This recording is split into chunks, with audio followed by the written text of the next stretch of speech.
चलो बहुत बहुत नमस्कार। आज आप लोगों का एक नए वीडियो में हार्दिक स्वागत है। कल हम लोगों ने इंग्लिश का लेक्चर पढ़ा था, इंग्लिश ग्रामर का लेक्चर पढ़ा था और आज जो हमारा टॉपिक होगा वो मैथ से रिलेटेड होगा। जिन लोगों को मैथ बिल्कुल भी नहीं आता है, एकदम जीरो से क्लास 6 से लेकर के क्लास 10 तक के हुए बच्चे जिनको आज तक अपनी कक्षाओं में गणित नहीं समझ में आता था, ये वीडियो उन लोगों के लिए है। तो आप लोग प्रतिदिन इंग्लिश और मैथ की आपको क्लासेस मिलेंगी, साइंस की भी क्लासेस मिलेंगी। आप लोग प्रतिदिन एक नोट्स बना लीजिए और उसमें जो मैं पढ़ाता हूँ उसको आप लोग नोट करते चलिए, एक नोट्स बनाते चलिए। जो भी डाउट होगा आप लोग कमेंट करते रहिएगा, उसको मैं एक नए वीडियो में आप लोगों का जो डाउट है उसको दूर करता रहूँगा। तो आज जो हमारा कॉन्सेप्ट होने वाला है वो मैथमेटिक्स पे होने वाला है। मैथमेटिक्स लोगों को कठिन क्यों लगती है? क्योंकि उनको बेसिक कॉन्सेप्ट जो है उनका क्लियर नहीं रहता है। तो आज हम लोग बेसिक कॉन्सेप्ट जो होता है गणित का, उसी के विषय में अध्ययन करेंगे। एक एक टॉपिक को मैं कवर करूँगा और आप सभी लोग एक एक टॉपिक को जहाँ नहीं समझ में आएगा उसको आप कमेंट करिएगा। वीडियो के अंतिम में मैं उसका आंसर नए वीडियो में दूंगा, लेकिन आशा करता हूं कि यदि आप लोग मेरे वीडियो को पूरा देखोगे तो आपको समझ में ज़रूर आएगा। तो आज हमारा जो मैथमेटिक्स का टॉपिक होने वाला है उसमें पहले हम बेसिक कॉन्सेप्ट को पढ़ेंगे, ठीक है ना। तो जो आज हमारा बेसिक कॉन्सेप्ट होगा, जो हमारा आज बेसिक कॉन्सेप्ट होगा वो मैथ से रिलेटेड होगा, मैथमेटिक्स से रिलेटेड होने वाला है। तो आप सभी लोग इस वीडियो को लास्ट तक देखिएगा और नोट्स में अपने राइट डाउन करते चलिएगा, आपको पूरी बातें समझ में आएंगी। तो बेसिक कॉन्सेप्ट में सबसे पहला टॉपिक जो हम लोग पढ़ेंगे उसको हम बोलते हैं प्राकृतिक संख्याएं। प्राकृतिक संख्याएं, और इसको हम बोलते हैं इंग्लिश में नेचुरल नंबर।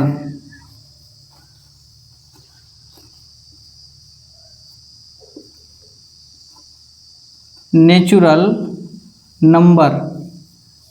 तो बच्चा लोगों, सबसे पहले हम आज सीखेंगे कि प्राकृतिक संख्या क्या होती है। तो प्राकृतिक संख्याएं वही संख्याएं होती हैं जिन्हें हम क्या कर सकते हैं, गिन सकते हैं। अर्थात गिनती वाली जो संख्याएं होती हैं वो प्राकृतिक संख्याएं होती हैं। तो आप इसकी डिफिनेशन लिखना चाहो तो लिख सकते हो, वे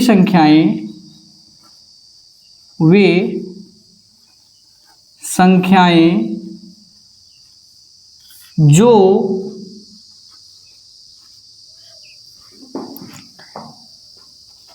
गिनती के लिए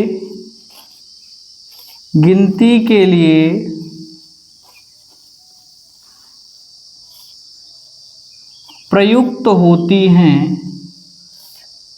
वे संख्याएं जो गिनती के लिए प्रयुक्त होती हैं उसे प्राकृतिक संख्या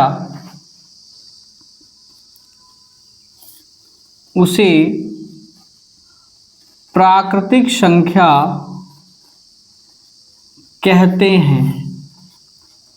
प्यारे बच्चा लोगों, वे संख्याएं जो गिनती के लिए प्रयुक्त होती हैं उसे प्राकृतिक संख्या कहते हैं। अब गिनती के लिए कौन सी संख्याएं प्रयुक्त होती हैं जान लीजिए। 1, 2, 3, 4 ऐसे अनंत तक जितनी भी संख्याएं होती हैं ये सब प्राकृतिक संख्या है।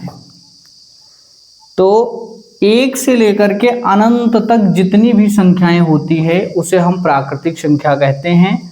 अर्थात जो संख्याएं गिनती के लिए प्रयुक्त होती हैं उसे हम प्राकृतिक संख्या कहते हैं। और थोड़ा सा जानेंगे इसमें, हम नोट नंबर 1 जानेंगे कि जो प्राकृतिक संख्या है, सबसे छोटी प्राकृतिक संख्या जो है, सबसे छोटी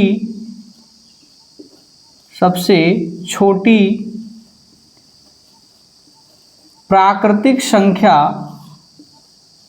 सबसे छोटी प्राकृतिक संख्या एक होती है। क्या होती है बेटा? सबसे छोटी प्राकृतिक संख्या क्या होती है? एक होती है। एक से अनंत तक जितनी भी संख्याएं होती हैं वो सब क्या होती हैं? प्राकृतिक संख्या होती हैं। अर्थात वे संख्याएं जो गिनती में प्रयुक्त होती हैं उन्हें हम प्राकृतिक संख्या कहते हैं। तो बच्चा लोगों ये कॉन्सेप्ट क्लियर हो गया होगा। अब हम लोग दूसरा टॉपिक सीखेंगे मैथमेटिक्स के इस बेसिक क्लास में, पूर्ण संख्या। क्या?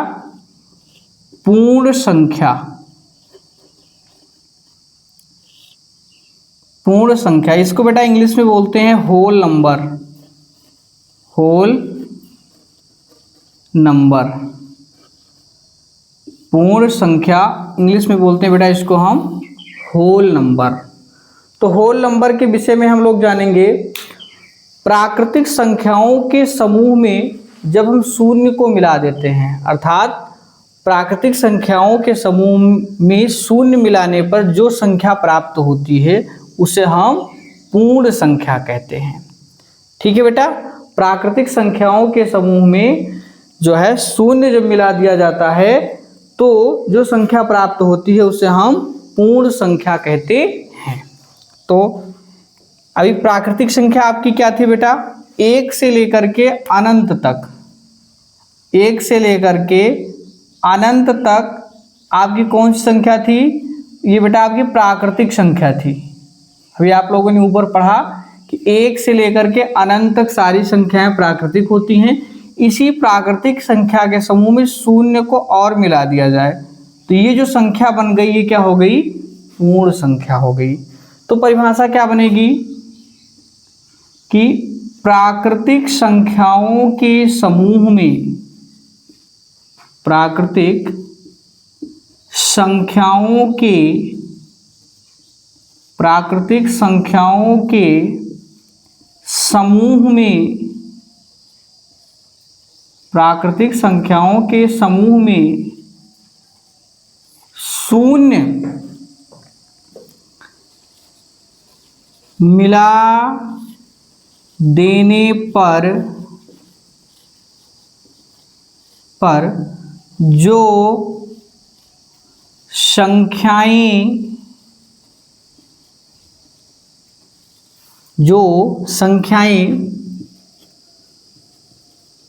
प्राप्त होती हैं, जो संख्याएं प्राप्त होती हैं उसे पूर्ण संख्या कहते हैं। उसे पूर्ण संख्या कहते हैं। तो बच्चा लोगों, एक से लेकर के अनंत तक आपकी प्राकृतिक संख्या थी। आपने क्या किया? एक से लेकर के आपके अनंत तक क्या थी? प्राकृतिक संख्या थी। और इस प्राकृतिक संख्या के समूह में शून्य को और मिला दिया तो जो ये संख्या प्राप्त हो रही है इसको हम क्या कहते हैं? पूर्ण संख्या कहते हैं। ठीक है बेटा? अब हम इसमें जानेंगे थोड़ा सा, जो इसके लिए विशेष टॉपिक होगा, नोट नंबर 1 इसमें जानेंगे कि जो भी प्राकृतिक संख्या होती है, जितनी भी प्राकृतिक संख्याएं होती हैं वो सभी पूर्ण संख्या होती हैं। सभी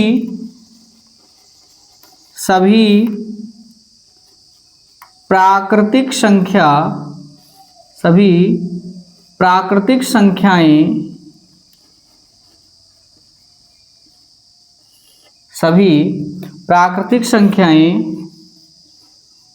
पूर्ण संख्या होती हैं। सभी प्राकृतिक संख्याएं पूर्ण संख्या होती हैं। चूंकि देखिए पूर्ण संख्याओं के समूह में भी जो है प्राकृतिक संख्या क्या है? शामिल है। तो जितनी भी प्राकृतिक संख्याएं होती हैं वो सभी पूर्ण संख्या होती हैं। और एक चीज जान लीजिए कि सबसे छोटी जो पूर्ण संख्या होती है वो शून्य होती है। नोट नंबर 2 में जानेंगे कि सबसे छोटी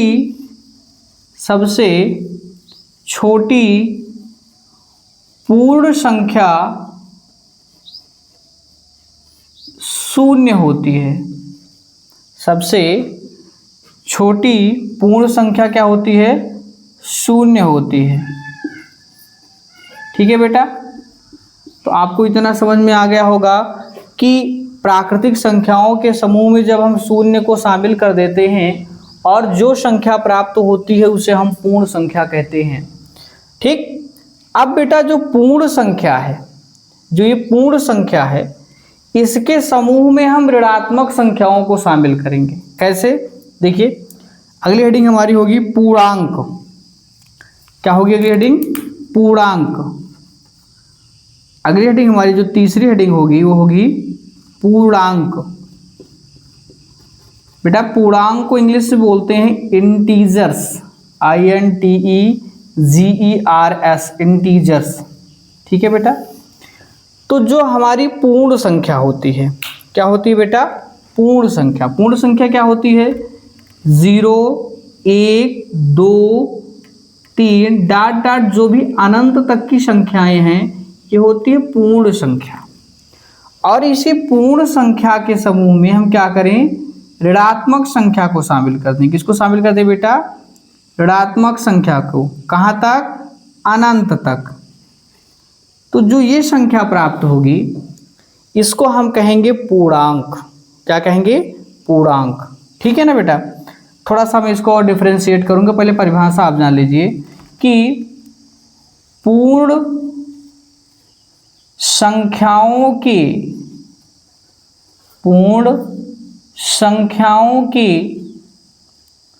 समूह में,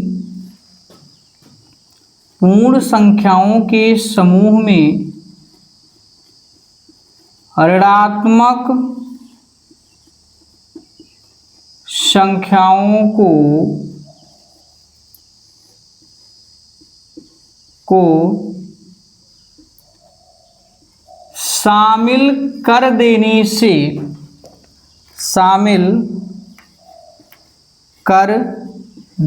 से जो संख्या प्राप्त होती है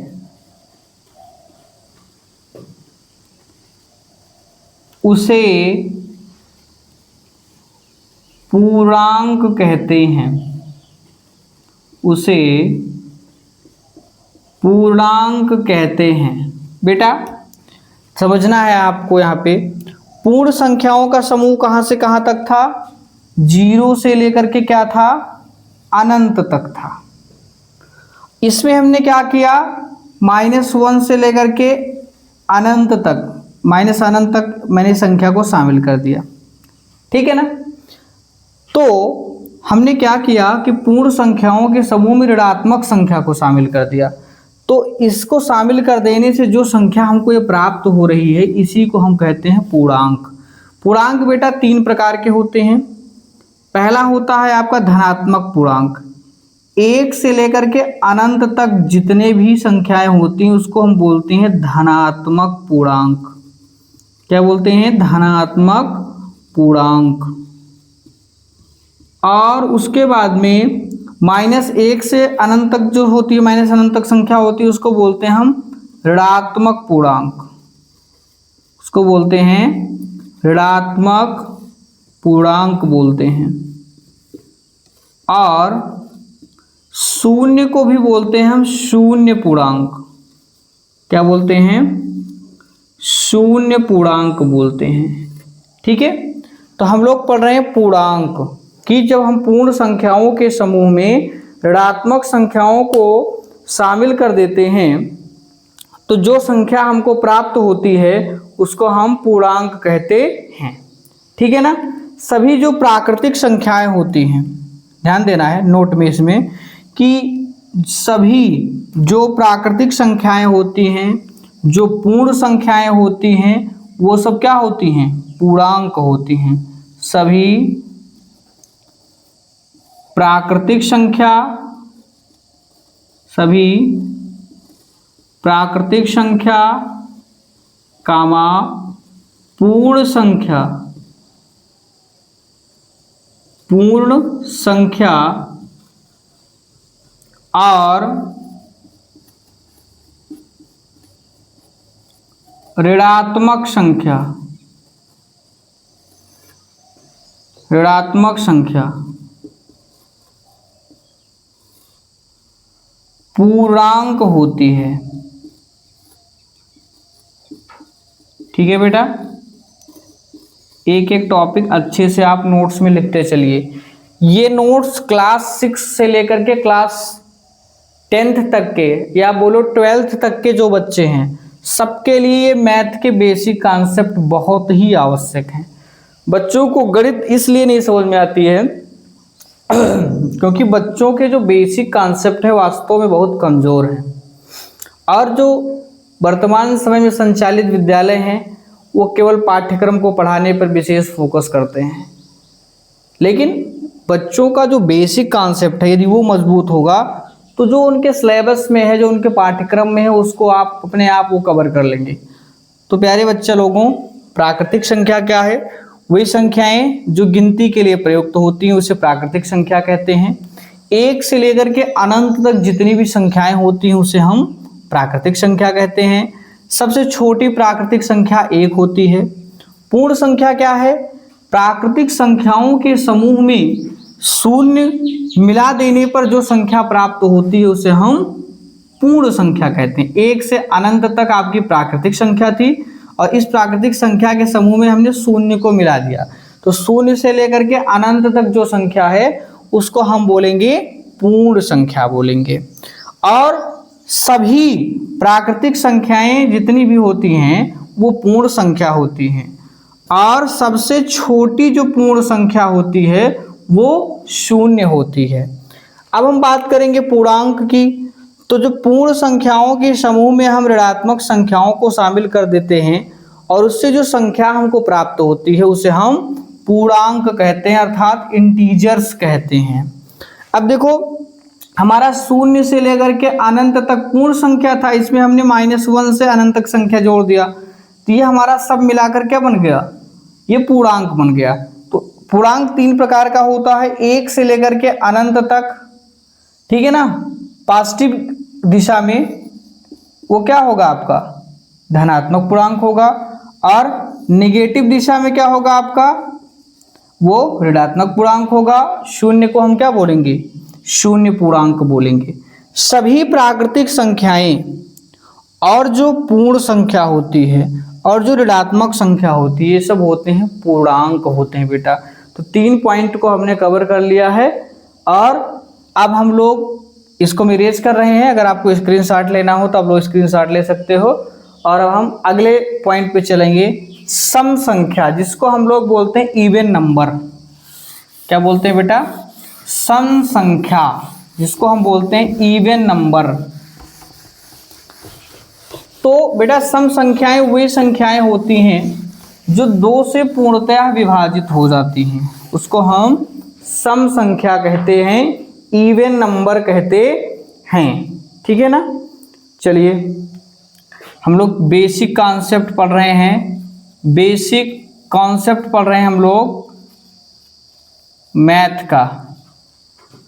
बेटा आप सभी लोग इस चैनल को अपने दोस्तों तक ज़्यादा से ज़्यादा शेयर करें और सब्सक्राइब कराएं, जिससे हमें थोड़ा सा मोटिवेशन मिले, जिससे मैं आपको नए नए वीडियोस जो हैं मैथ के रोचक रोचक वीडियोस आप तक पहुंचाता रहूं। चलिए, अगला जो हमारा टॉपिक है वो है सम संख्या। क्या बेटा? सम संख्या। सम संख्या, सम संख्या को हम लोग बोलते हैं इवन नंबर। सम संख्या को हम लोग बोलते हैं बेटा इवन नंबर। ठीक है बेटा। चलिए, तो बेटा वे संख्याएं जो 2 से पूर्णतया विभाजित हो जाती हैं उन्हें हम सम संख्या कहते हैं। ठीक है ना, वे संख्याएं एक एक टॉपिक को मैं बढ़िया से बता रहा हूं, आप लोग बढ़िया से नोट्स बनाते चलिए। इसके बाद मैं आप लोगों को एकदम शुरुआत से कि 1 से लेकर के 100 तक कितनी अभाज्य संख्याएं होती हैं, कितनी भाज्य संख्याएं होती हैं, ये सारी चीज़ें बताऊंगा।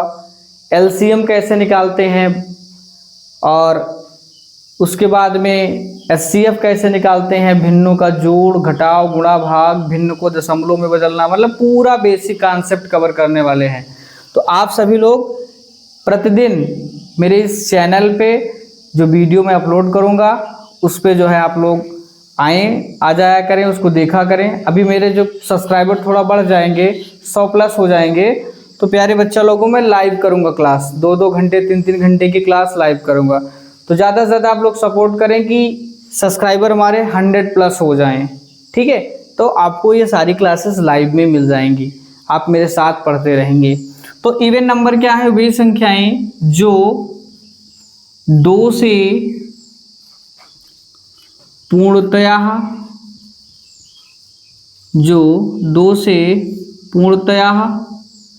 विभाजित हो जाती हैं, जो 2 से पूर्णतया विभाजित हो जाती हैं,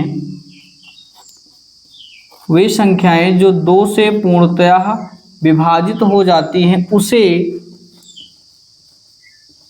सम संख्या कहते हैं। उसे सम संख्या कहते हैं, उसे सम संख्या कहते हैं। जैसे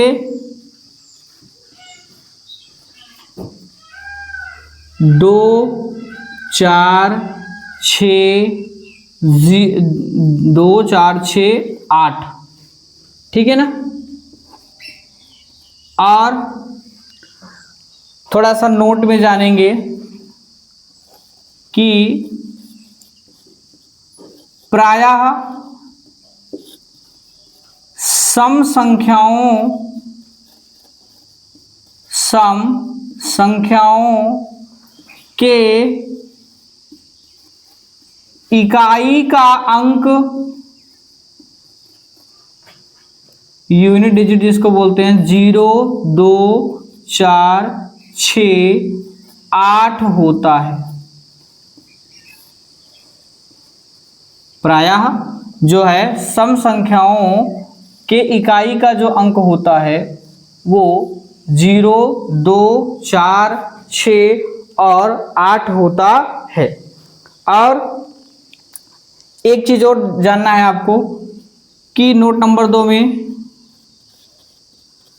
2 सम संख्याओं का योग, 2 सम संख्याओं का 2 सम संख्याओं का योग एक सम संख्या प्राप्त होता है। 2 सम संख्याओं का योग एक सम संख्या प्राप्त होता है। अर्थात ये बात हुई कि जब हम 2 सम संख्याओं को जोड़ेंगे तो हमको एक सम संख्या मिलेगी, ठीक है ना। तो प्रायः सम संख्याओं के इकाई का जो अंक है वो 0 2 4 6 8 होता है, और जिन संख्याओं की इकाई का अंक 0 2 4 6 8 होगा वो संख्या सम होगी। और जब 2 सम संख्याओं को हम जोड़ेंगे तो उनका योग सदैव हमको एक सम संख्या प्राप्त होती है। और ध्यान देना है नोट नंबर 3 में कि 2 से भाग देने पर, 2 से भाग देने पर सम संख्याओं का शेषफल शून्य प्राप्त होता है। ठीक है बच्चा लोगों, जब कभी भी हम सम संख्याओं में 2 से भाग देंगे तो हमें जो शेषफल है वो क्या प्राप्त होगा, 0 प्राप्त होगा। तो बेटा सम संख्या किसे कहते हैं, वे संख्याएं जो 2 से पूर्णतः विभाजित हो जाती हैं, वे संख्याएं जो 2 से पूर्णतः विभाजित हो जाती हैं उसे हम सम संख्या कहते हैं, जैसे 2, 4, 6, 8। नोट नंबर 1 में मैंने क्या बताया कि प्रायः सम संख्याओं के इकाई का अंक 0, 2, 4, 6 और 8 होता है, ठीक। और 2 सम संख्याओं का योग जो है सदैव एक सम संख्या प्राप्त होता है। दूसरी चीज क्या है कि 2 से भाग देने पर सम संख्याओं का जो शेषफल है वो सदैव 0 प्राप्त होता है। तो हमें लगता है ये कॉन्सेप्ट आपको समझ में आ गया होगा। अब हम अगले कॉन्सेप्ट पे चलेंगे जिसको बोलते हैं विषम संख्या, बोलते हैं हम विषम संख्या। विषम संख्या, विषम संख्या को हम अंग्रेजी में बोलते हैं odd number, ODD number, NUMBER। बेटा ध्यान दीजिएगा, विषम संख्या क्या है, वे संख्याएं जो 2 से पूर्णतः विभाजित नहीं होती हैं, वे संख्याएं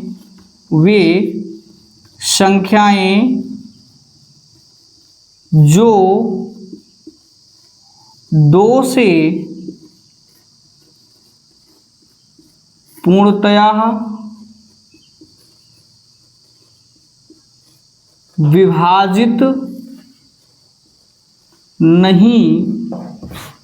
नहीं होती हैं, वे संख्याएं जो 2 से पूर्णतः विभाजित नहीं होती हैं उन्हें हम क्या बोलते हैं बेटा, विषम संख्या बोलते हैं। वे संख्याएं जो 2 से पूर्णतः विभाजित नहीं होती हैं उन्हें हम विषम संख्या कहते हैं, ठीक है ना।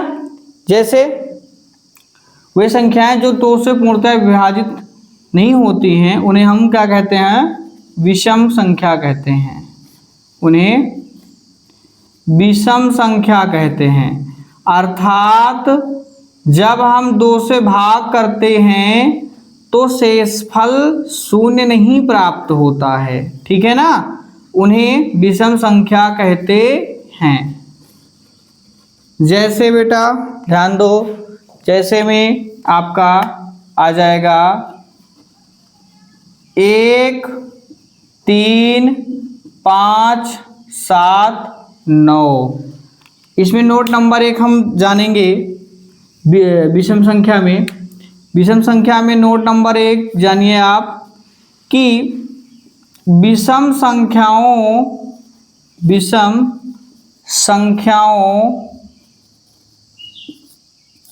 के इकाई का अंक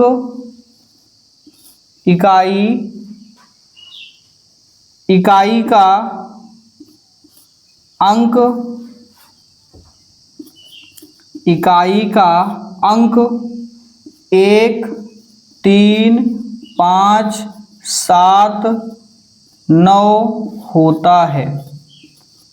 पहला पॉइंट है नोट का 1 का कि विषम संख्याओं के इकाई का अंक सदैव क्या होगा बेटा, 1 होगा, 3 होगा, 5 होगा, 7 होगा और 9 होगा, ठीक है ना। और आगे 2 विषम संख्याओं का योग एक सम संख्या होता है। 2 विषम संख्याओं का योग, 2 विषम संख्याओं का योग सदैव क्या होता है, एक सम संख्या होता है। 2 विषम संख्या को आप जोड़ लीजिएगा, चाहे 3, 1, 4, 5, 3, 8, 7, 5, 12, 9 और 7, 16। तो हम जब भी जोड़ेंगे 2 विषम संख्याओं का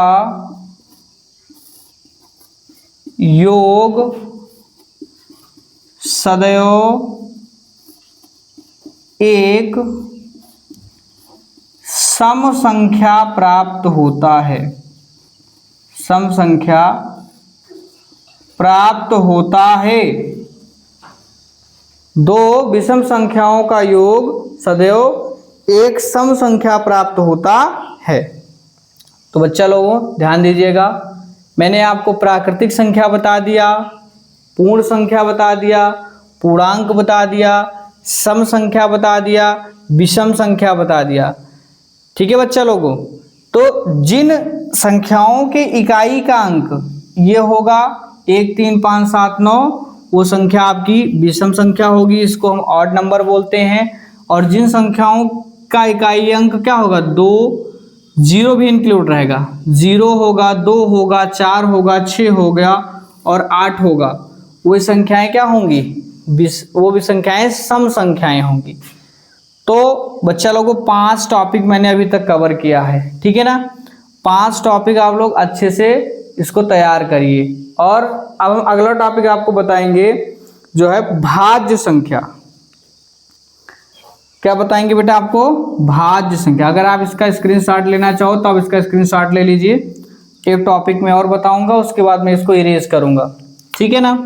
छठा टॉपिक होगा भाज्य संख्या। भाज्य संख्या जिसको बोलते हैं हम कंपोजाइट नंबर। कंपोजाइट नंबर भाज्य संख्या। भाज्य संख्याएं ऐसी संख्याएं होती हैं जो स्वयं से तो विभाजित होती हैं और स्वयं के अतिरिक्त भी अन्य संख्याओं से भी क्या होती हैं, विभाजित होती हैं, ठीक है ना। स्वयं से होगी और अन्य संख्या से होगी, या आप ऐसा कह सकते हो ऐसी संख्याएं जिनके 2 से अधिक गुणनखंड होते हैं उन्हें हम भाज्य संख्या कहते हैं, ठीक। ऐसी संख्याएं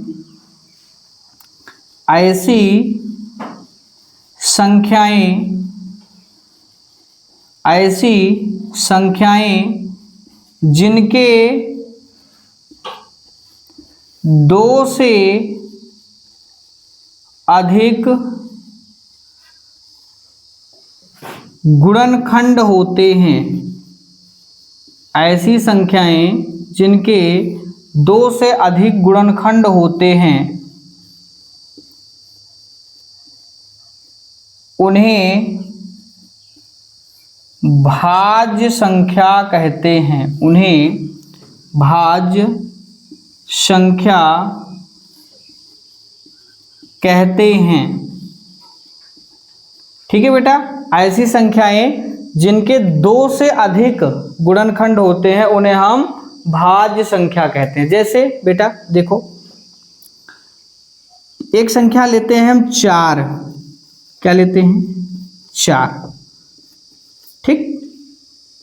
तो 4 का पहला, 4 के गुणनखंड कौन कौन से होंगे बोलो। 4 के गुणनखंड, गुणनखंड का मतलब 4 किन किन संख्याओं से विभाजित हो जाएगा, अर्थात 4 किन किन संख्याओं के पहाड़े में आ जाएगा, ऐसा बोलो। 1 से कट जाएगा 4 आपका, 2 से कट जाएगा और 4 स्वयं से कट जाएगा, ठीक। तो देखिए इसके 2 से अतिरिक्त गुणनखंड हो गए, 1, 2 और 4, 3 गुणनखंड इसके हो गए। ऐसे ही एक एग्जाम्पल हम ले लेते हैं 6 का। 6 के गुणनखंड की बात करते हैं हम, तो 6 के गुणनखंड कौन होगा, 1 होगा, 1 से कट जाएगा, 2 से कट जाएगा, 3 से और 6 स्वयं से कट जाएगा। अब देखिए इसके 2 से अतिरिक्त गुणनखंड हो गए। तो कहने का तात्पर्य जिन संख्याओं के 2 से अतिरिक्त गुणनखंड होते हैं उन्हें हम क्या कहते हैं, भाज्य संख्या कहते हैं। इसमें नोट में थोड़ा सा आप लोग जान लीजिएगा कि सबसे जो छोटी भाज्य संख्या होती है, सबसे छोटी जो भाज्य संख्या होती है वो 4 होती है, ठीक है बेटा। नंबर 1 में सबसे छोटी भाज्य संख्या, चूंकि जो 2 हमारी है वो अभाज्य संख्या, सबसे छोटी अभाज्य संख्या 2 होती है और सबसे छोटी भाज्य संख्या क्या होती है, 4। सबसे छोटी भाज्य संख्या 4 होती है, ठीक है बेटा। सबसे छोटी भाज्य संख्या क्या होती है, 4 होती है। नोट नंबर 2 में हम जानेंगे कि एक ना तो भाज्य संख्या है, एक ना तो भाज्य संख्या है, एक ना तो भाज्य संख्या है और ना ही अभाज्य संख्या है, और ना ही अभाज्य संख्या है। ठीक है बेटा, तो हम लोग पढ़ रहे थे भाज्य संख्या, कंपोजाइट नंबर, ऐसी संख्याएं जिनके 2 से अधिक गुणनखंड होते हैं उन्हें हम भाज्य संख्या कहते हैं। मैंने आपको 2 एग्जाम्पल बताए, 4 हो गया और 6 हो गया। देखो 4 के कितने गुणनखंड हो रहे हैं, 3 और 6 के 4, जो 2 से अधिक हैं। सबसे छोटी भाज्य संख्या क्या होती है, 4 होती है। और जो है एक ना तो भाज्य संख्या है और ना ही अभाज्य संख्या है। ठीक, अब एक चीज और, नोट नंबर 3 में, नोट नंबर 3 में आपको यहां बता दे रहा हूं। नोट नंबर 3 में क्या है कि प्रत्येक भाज्य संख्या के गुणनखंड में, प्रत्येक भाज्य संख्या के गुणनखंड में, प्रत्येक भाज्य संख्या के गुणनखंड में कम से कम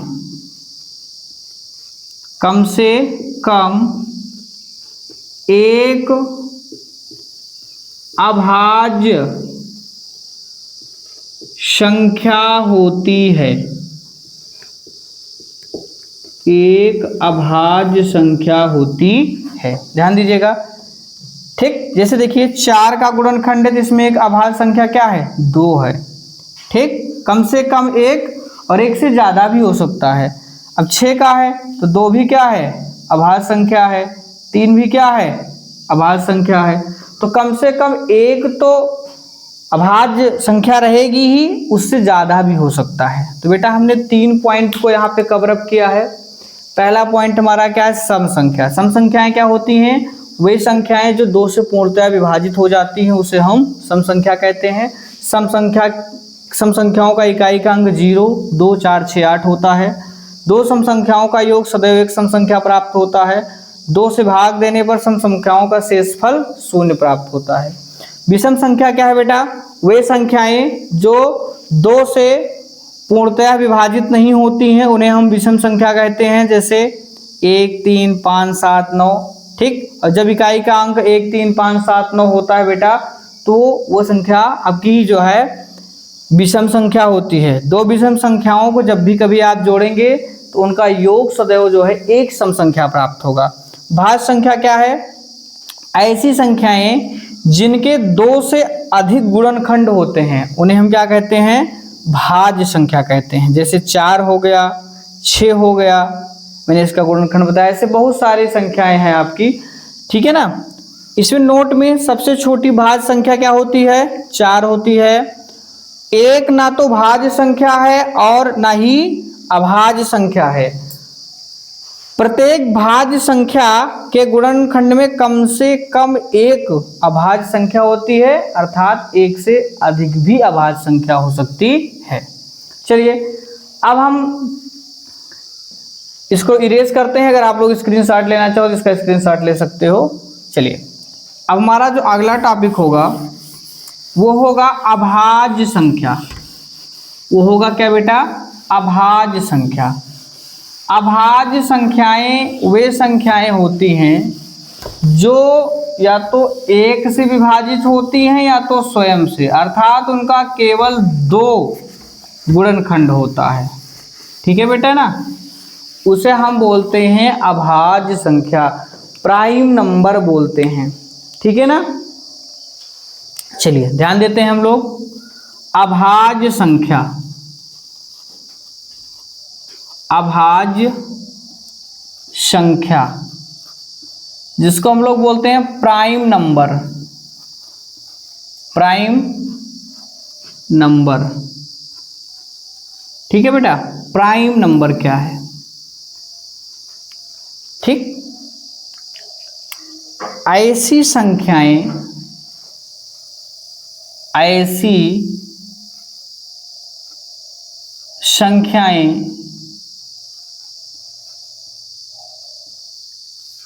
जो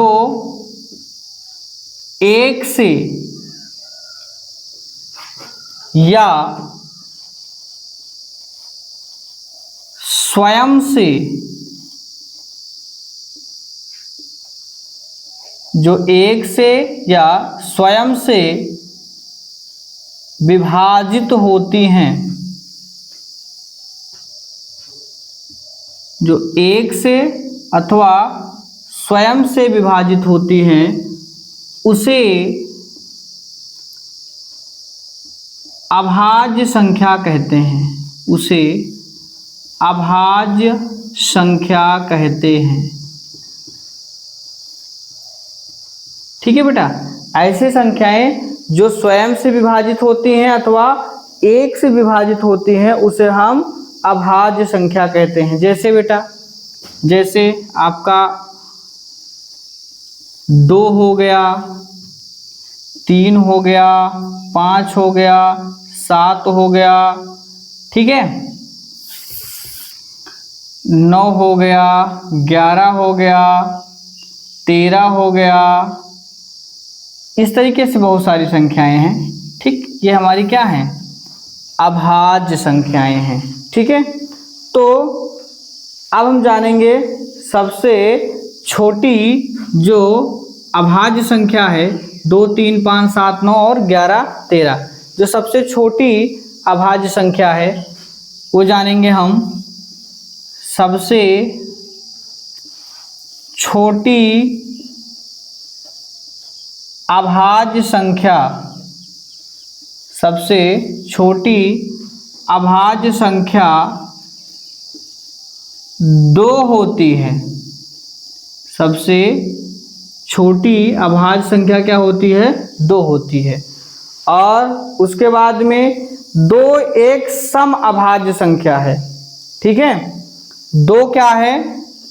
2 एक सम अभाज्य संख्या है। 2 क्या है? सम अभाज्य संख्या भी इसको बोलते हैं। ठीक, कभी आपसे क्वेश्चन करे कि 2 कैसी संख्या है? 2 अभाज्य तो है, लेकिन कैसी अभाज्य है? 2 एक सम अभाज्य संख्या है। ठीक है बेटा, पॉइंट नंबर 3 जानेंगे कि जो अभाज्य संख्या होती है, प्रत्येक अभाज्य संख्या 1 से बड़ी होती है। प्रत्येक अभाज्य संख्या 1 से बड़ी होती है। प्रत्येक अभाज्य संख्या 1 से बड़ी होती है। चौथा नोट नंबर पॉइंट में क्या रहेगा कि प्रत्येक अभाज्य संख्या के केवल 2 गुणनखंड होते हैं। प्रत्येक अभाज्य संख्या के केवल 2 गुणनखंड होते हैं। ठीक है बेटा, एक बार इसको हम जानेंगे, उसके बाद हम वीडियो नंबर 2 बनाएंगे जो आपको कल प्राप्त होगा बेसिक कॉन्सेप्ट का। कि अभाज्य संख्या क्या है? ऐसी संख्याएं जो 1 से या स्वयं से विभाजित होती हैं, उसे अभाज्य संख्या कहते हैं। जैसे 2, 3, 5, 7, 11, 13 आदि। ठीक है, सबसे छोटी अभाज्य संख्या कौन सी होती है? 2 होती है। सबसे छोटी अभाज्य संख्या क्या होती है? 2 होती है। और 2 एक सम अभाज्य संख्या। कैसी? एक सम अभाज्य संख्या है। प्रत्येक अभाज्य संख्या 1 से सदैव बड़ी होती है।